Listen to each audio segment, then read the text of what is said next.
com a Bíblia nas mãos e com as mãos na Bíblia. Segunda Epístola de Pedro, capítulo 1, versos de 12 a 21. Quantos trouxeram a palavra de Deus nas mãos? Bíblia de papel, levantem-na, por favor, levantem, digam, esta é a bendita, infalível, gloriosa, poderosa, preciosa, momentosa, inerrante, absoluta palavra de Deus. Leia-mo agora. E os versos pares de vocês, os versos ímpares, a partir do 12º verso do capítulo 1. Por isso não deixarei de exortar-vos sempre acerca destas coisas, ainda que bem as saibais, e estejais confirmados na presente verdade.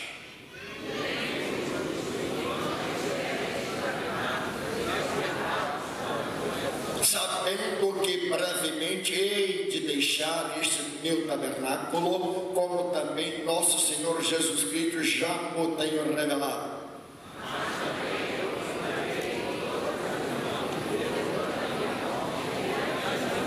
Porque não vos fizemos saber a virtude e a vinda do nosso Senhor Jesus Cristo segundo fábulas artificialmente compostas, mas nós mesmos vimos a sua majestade.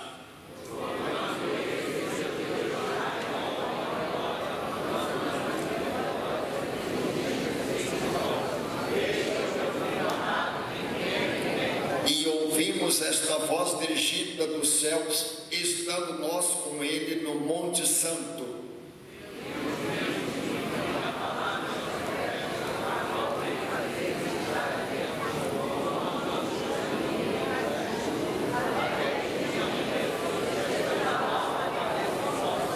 Sabendo primeiramente isto, que nenhuma profecia da Escritura é de particular interpretação.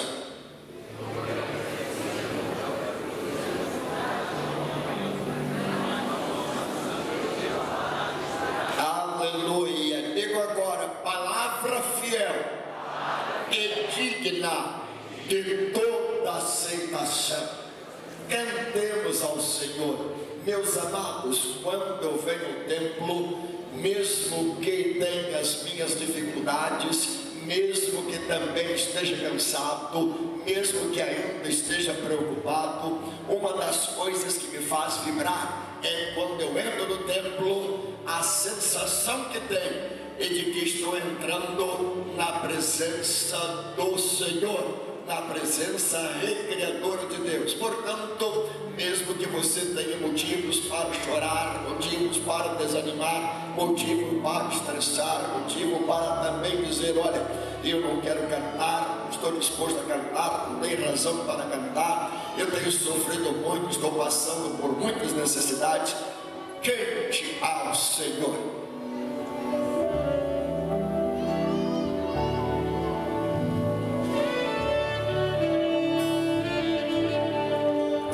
A unção do meu Senhor está aqui.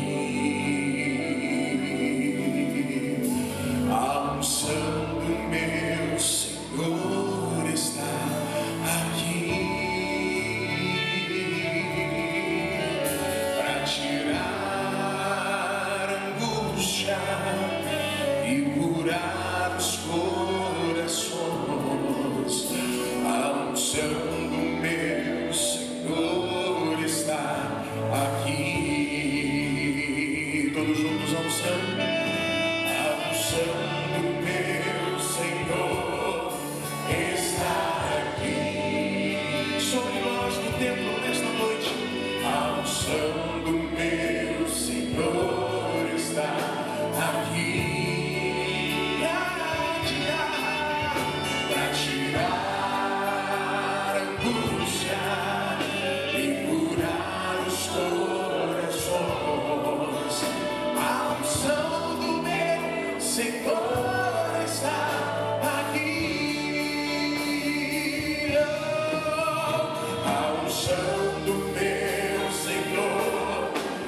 necessitando da graça de Deus. Fechemos os olhos, falemos com Deus. Ó Deus, nesta hora da noite, a igreja se reúne no templo e unida está para te buscar por tantos que precisam das misericórdias do Senhor, como nosso irmão Raimundo. Dá-lhe a tua graça neste momento difícil, socorra o teu servo, consola o teu servo, restaura a saúde do teu servo. De igual maneira oramos pelo nosso querido Lima, que já está conosco, mas ainda carece das tuas misericórdias. Pedimos-te nesta hora que abençoes o pastor Comercino também. Pedimos-te que abençoes, ó Deus querido, nosso querido jovenzito Pedro da Mente. Pedimos-te pela família do Garcia. Pedimos-te por alguém que tendo entrado neste templo, possivelmente está dizendo agora: eu creio em Deus, eu preciso de Deus, eu quero colocar minha vida nas mãos de Deus, eu estou carente demais da graça de Deus. Ó Deus, visita a tua igreja, fala com todos quantos aqui se encontram. Rogamos-te por aqueles que não podem vir ao templo, especialmente aqueles que moram mais longe. Pedimos-te nesta hora pelos casais, quando se preparam para o grande evento dos dias 21 e 22 deste mês. Senhor, que os casais se mobilizem, que os casais estejam agora nas mãos do Senhor para grandes realizações. Pedimos-te pelos homens que amanhã à noite hão de encher o templo também para ouvirem coisas grandes e firmes da parte do Senhor. Pedimos-te pelas criancinhas, pedimos-te pelos juniores, pedimos-te pelos adolescentes, pedimos-te pela mocidade na realização do seu luau. Pedimos-te ainda por mulher cristã em ação. Pedimos-te pela terceira idade ou maturidade. Pedimos-te pelos homens. Pedimos-te nesta hora que, segundo as tuas misericórdias, tu esteja alcançando aquele necessitado, aquele que está passando por crise, por dificuldades, está enfrentando problema no casamento. Que esta noite seja a noite do mover do teu Espírito em favor de tantos quantos de ti precisam. Oramos no nome de Jesus. Amém. Queridos, aplaudam ao Senhor e podem sentar-se. Digam todos agora: serei ouvido bastante. Eu não escutei. Para ouvir o que Deus tem para me falar nesta noite. Meus amados, estou aqui evidentemente dizendo para vocês: estou comprometido com a igreja, estou comprometido com Deus, estou comprometido com a minha consciência moral, estou comprometido com esta geração, estou comprometido com as gerações por vindouras, estou comprometido com as gerações que vieram até nós ou passada, estou comprometido com as criancinhas por quem tenho orado, estou comprometido com os adolescentes a quem tanto amo, estou comprometido com a mocidade. Enfim, há tantas coisas pelas quais comprometido estou. Mas escutem bem, você vai dizer: pastor, está cansado? Evidentemente. Desanimado? Jamais. Estressado? Também não. Estou aqui com uma disposição mental, física e espiritual para dar a vocês o que vocês nesta noite estão precisando. Meus amados, lógico, a palavra de Deus é rica e eficaz, palavra fiel e digna de aceitação. Me valho da experiência de Paulo quando escrevendo a Timóteo: esta é uma palavra digna de toda aceitação, é uma palavra fiel, é uma palavra autêntica, é uma palavra que está debaixo da ordem do Senhor e digna de toda aceitação, porque todo homem, por mais entendido que seja, ele precisa entender que a palavra de Deus está acima de qualquer pensamento. Segundo Pedro, esta palavra está acima de qualquer conjectura, não está vazada em fábulas ou em coisas que os homens possam engendrosamente ou imaginariamente ou ainda mentalmente prepararem-se. Gosto de Pedro, pastor Rafael, quase que eu chamei o Jorge de pastor. mas vamos supor, eu prefiro pecar por cima. Jorge, Isabel, Wallace, Elaine, Joyce, Maristela, Marcelo. Vejam comigo rapidamente. Gosto de Pedro, pastor César e meu querido diácono Daniel, diácono Rogério, diaconisa Débora, por causa da maneira sensível com que ele ouviu a voz de Jesus. Quando Pedro e André estavam junto ao mar da Galileia, pescando, porque eram pescadores, segundo se lê em Mateus capítulo 4, versos 18 e 19, chegando Jesus junto ao mar da Galileia, viu dois irmãos que lançavam a rede, porque eram pescadores. Jesus Cristo dirigiu-se para ele e disse: vinde após mim, e eu vos farei que sejais pescadores de homens ou de almas. Os dois imediatamente deixaram as redes, deixaram a profissão, deixaram tudo para seguir a Jesus. Que sensibilidade! Quando se ouve a voz de Deus, quando se ouve a voz de Jesus, mesmo que tenhamos ocupação não pouca, mesmo que não tenhamos tempo para orar, quando se ouve a voz de Deus, queridos, eu presto continência, eu me levanto, eu me predisponho a dizer: Senhor, é hoje, é já, é agora. Mas eu gosto também de Pedro por uma outra razão, queridos. Quando Pedro estava para ser convidado, ele se apresentou no meio dos 12, segundo se lê em Lucas capítulo 6, verso 14. E estando ali Jesus para escolher os apóstolos, passou uma noite inteira orando, e tendo orado, chamou a todos. Quem é que estava no meio?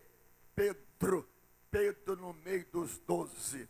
Mas eu gosto ainda de Pedro, sabe por quê, meus queridos? Porque Pedro, na sua formação teológica, ele colou grau em momentos difíceis. Você vai dizer: pastor, que seminário era aquele?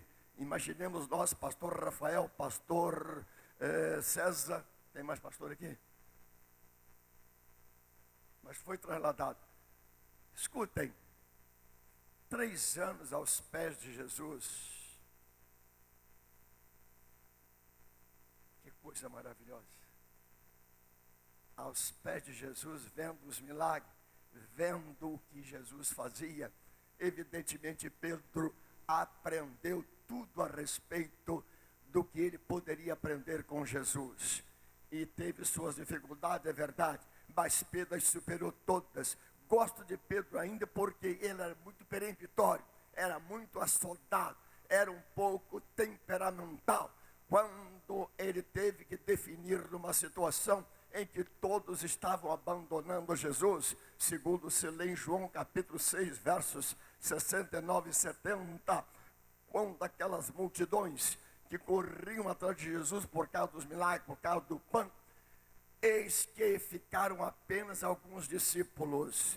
Jesus se dirigiu para eles dizendo o seguinte: olha, não quereis vós também retirar-vos? Ao que Pedro peremptoriamente disse: Senhor, para onde iremos nós? Talvez este assunto deveria estar no frontispício hoje da Assembleia Legislativa do Rio de Janeiro, na Câmara Municipal também desta cidade, ainda no Palácio da Alvorada.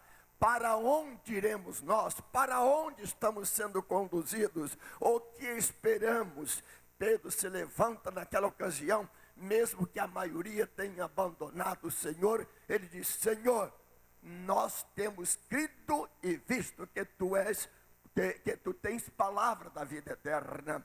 Quando também Pedro teve que definir diante de uma situação muito complicada, onde os discípulos estavam tergiversando nas palavras, Jesus pergunta-lhes o seguinte: que dizem as pessoas, que dizem os homens a respeito do Filho do Homem? Uns diziam que era João Batista, outros diziam que era Eli, outros diziam que era Jeremias, ou um dos profetas. Pedro se levantou e disse: tu és o Cristo, o Filho do Deus vivo. Parece que o espírito de liderança estava muito presente na vida de Pedro. Gosto de Pedro por esse espírito de liderança.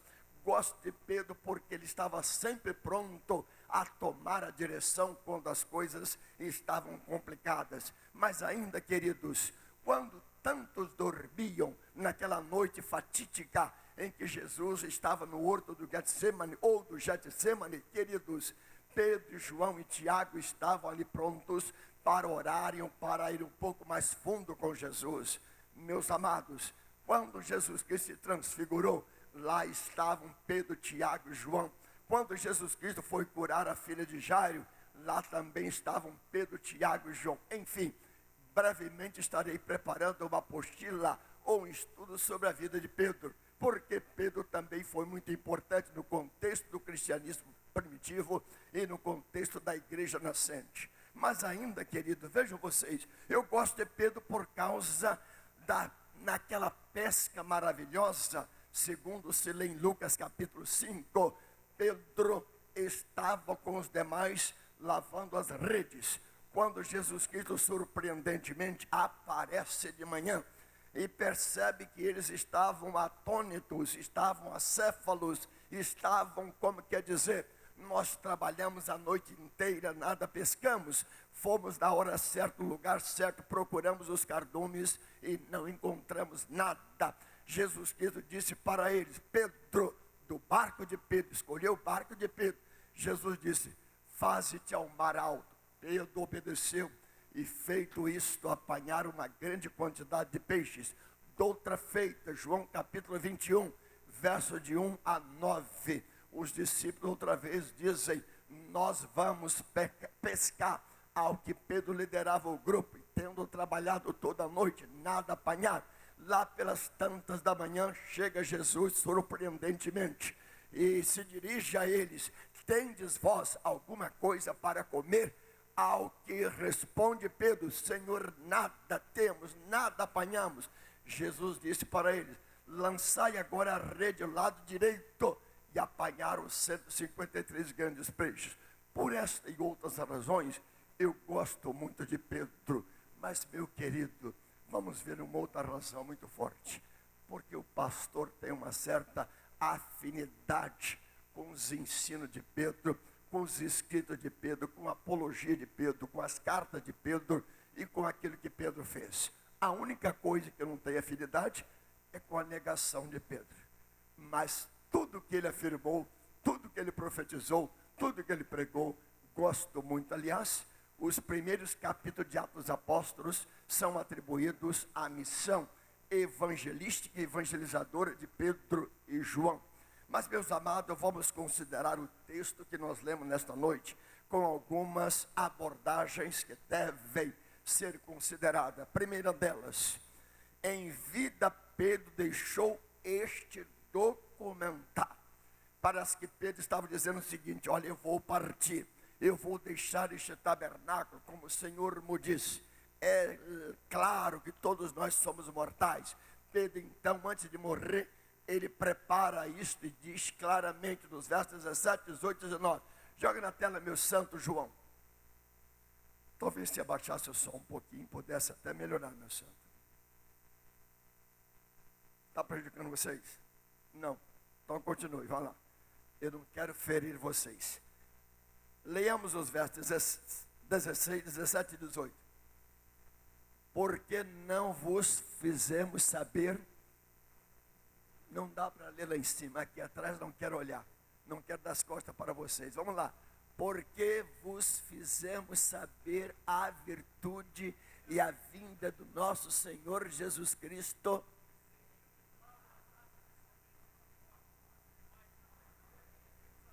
Olha, Jesus está dizendo, eu vi o Senhor. Pastor Rafael, quando você canta aqui, você me sensibiliza. Quando você canta aqui, você me estremece. Quando você canta aqui, você me interessa. Quando você canta aqui, você faz com que o pastor trema.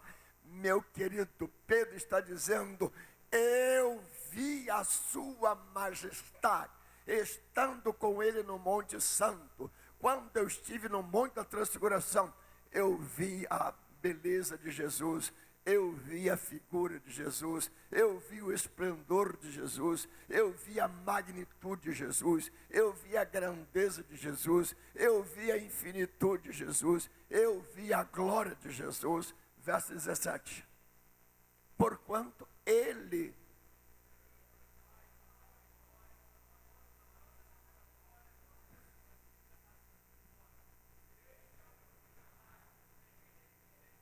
escuta, Joyce, escuta, Michele, acertei?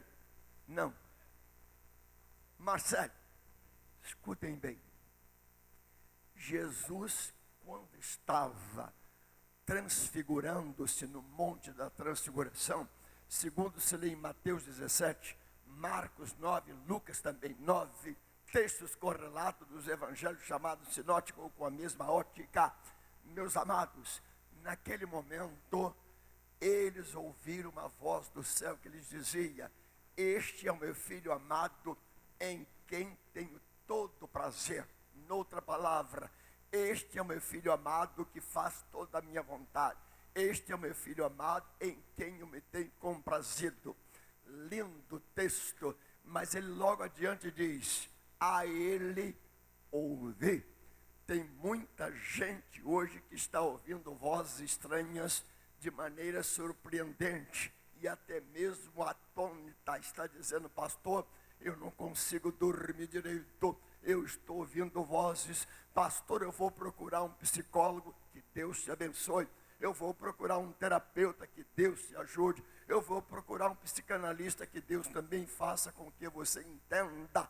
Mas, meus amados, quando alguém começa a ouvir vozes estranhas, quando alguém começa a ouvir voz surdina, quando alguém começa a ouvir determinadas coisas, pastor, por onde eu vou, parece que alguém está me seguindo. Pode ser um problema de tireoide, pode ser um problema também de transtorno, pode ser um problema de depressão, pode ser um problema desta ordem psicossomática.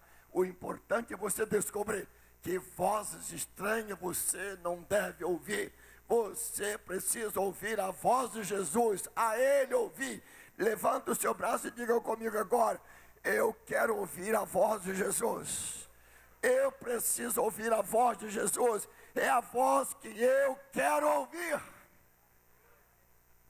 Mas é possível também que alguém esteja dizendo: pastor, eu estou cansado de Bíblia, eu estou cansado deste discurso, eu estou querendo novidade. Salmo de número 21, verso 24. Não busqueis novidades, porque aqueles que estão correndo atrás de novidade descobrirão que a mentira anda tão depressa que a verdade está ainda calçando as botas. Gostou? Digam comigo: quem anda atrás de novidades perceberá, mais cedo ou mais tarde, que a mentira é tão rápida que ela dá volta aos mundos, enquanto a verdade ainda está calçando as botas. Quanta gente hoje que está procurando novidade. Eu quero um pastor novo, eu quero uma igreja nova, eu quero um marido novo. Eu não, você. Eu quero uma mulher nova. Querido, quanta gente que está trocando por coisas que não deveriam fazer.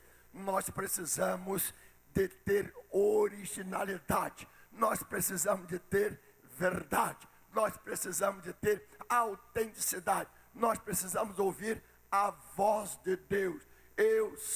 Quero ouvir a voz de Deus. Eu me comprazo ouvindo a voz de Deus. Eu me satisfaço ouvindo a voz de Deus. Eu me realizo ouvindo a voz de Deus. Eu me sinto compensado ouvindo a voz de Deus. Eu sou abençoado ouvindo a voz de Deus. Eu sou enriquecido ouvindo a voz de Deus. Eu sou atualizado ouvindo a voz de Deus. Eu me torno cada dia mais feliz ouvindo a voz de Deus. O que passa disso, o que é menos que isso, não é verdade. E ele diz: a ele ouvi. Mas qual o verso seguinte? Lemos a 16, 17, agora 18. Ele até apagou lá. O que diz? 18. 18. A internet está 10 anos luz atrás de mim. 18. E ouvimos esta voz dirigida do céu. Meu querido, Pedro não está atrás de falácia. Pedro não está atrás de qualquer cortina de inverdade. Pedro não se esconde atrás de suposições. Pedro não está atrás de qualquer imaginação. Pedro está agora dentro de uma verdade. Ele diz: nós estávamos com ele no Monte Santo quando ouvimos estas coisas. Nós estávamos no Monte da Transfiguração. É lindo isso. Então diga comigo: em vida Pedro deixou um documentário. Ele não disse: eu vou esperar morrer, eu vou subir aos céus e depois eu traria uma novidade para vocês. Ou então eu vou para os páramos celestiais e vou trazer uma novidade para vocês. Eu primeiro vou lá para conferir.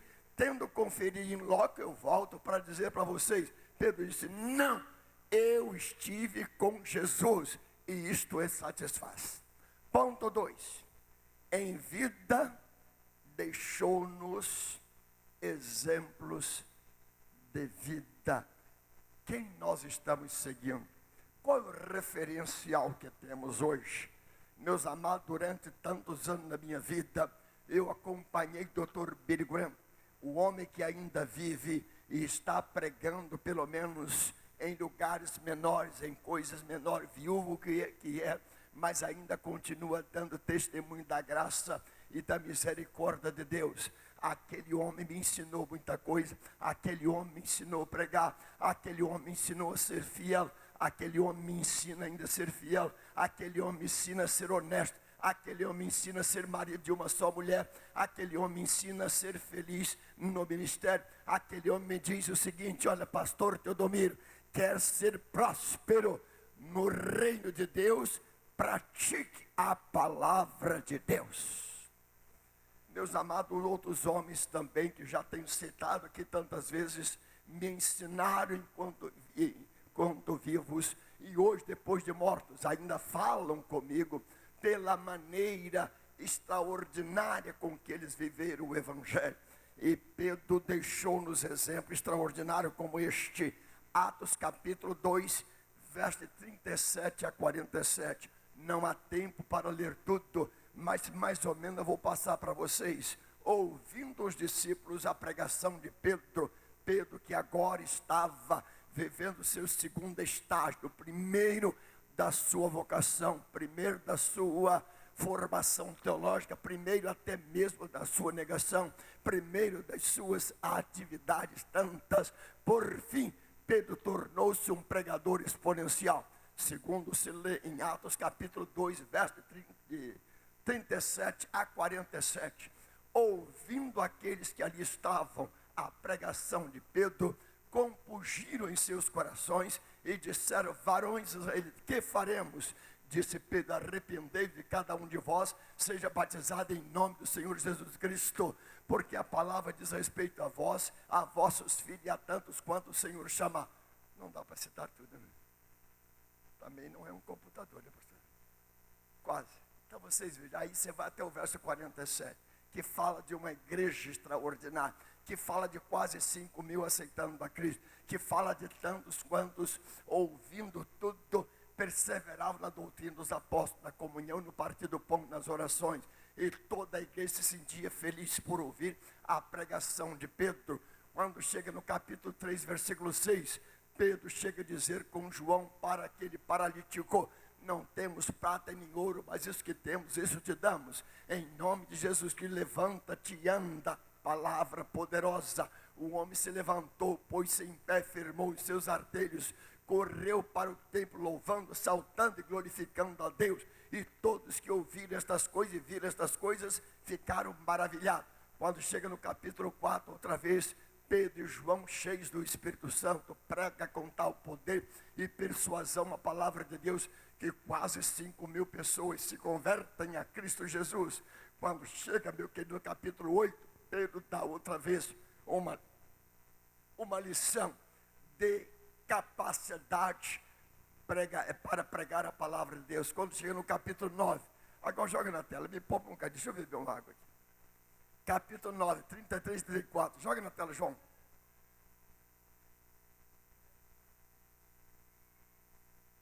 Jogou? Vamos lá. E achou ali.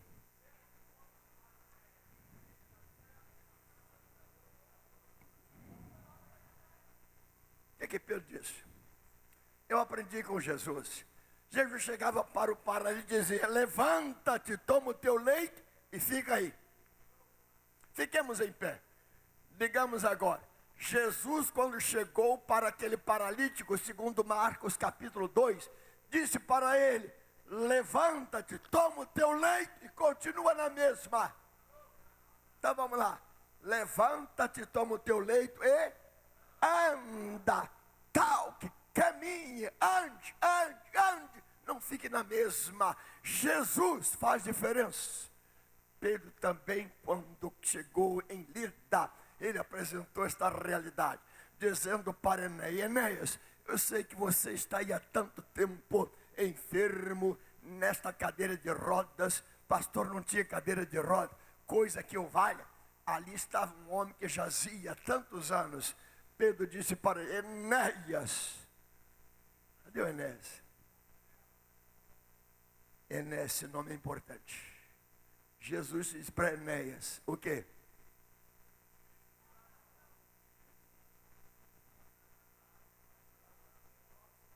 Faz a tua cama e anda. Aí Pedro continua, ainda querido, no seu ministério de pregação da palavra de Deus. Logo adiante ele encontra uma Dorcas agora em Jope que é Tel Aviv hoje. Jope, que é uma cidade importante, capital de Israel. Quando chega ali, Pedro também encontra aquela mulher morta. Todos estavam chorando a morte de Dorcas. Pedro levanta, vai até aquela região, chegando lá, põe todo mundo que não crê em milagre para fora, entra no quarto onde estava Dorcas, e impõe as suas mãos sobre a morta, e ela ressuscita. Sabe o que é isso? Um homem que deixa documentário, deixou uma história. Pastor, mas Pedro não tinha fazendas. Pedro não tinha tanta riqueza. Mas Pedro podia dizer: não tenho prata nem ouro, mas o que tenho isso eu te dou. Levanta-te e anda. Olha que coisa maravilhosa. Neste tempo, quando tanta gente que pode dizer: olha, eu tenho riquezas tantas, eu tenho fazendas tantas, eu tenho milhões tantos, meu dinheiro está nas... deixa para lá, esse assunto não nos interessa muito não. Pedro podia dizer: não tenho ouro nem prata, mas o que tenho, isso eu te dou. Em nome de Jesus Cristo, levanta-te e anda. Podem sentar-se. Finalmente, querido, cumpriu o horário. Em vida, Pedro ratificou, autenticou e carimbou a palavra de Deus nos versos que nós agora podemos verificar, depois dos 19, 20 e 21. Vejam que preciosidade. Esta palavra é apenas papel? Sim, papel é papel, papel canadense, papel nosso aqui de São Paulo, não importa, o importante é o conteúdo dela. E Pedro fala claramente sobre isso. Leamos agora os versos 19, 20 e 21. Vejam, Pedro carimbando, Pedro autenticando na linguagem antiga dos cartórios, dando fé e dizendo: isto é verdade, eu estou carimbando, eu estou vaticinando, eu estou agora dizendo: isto é verdade. Leamos.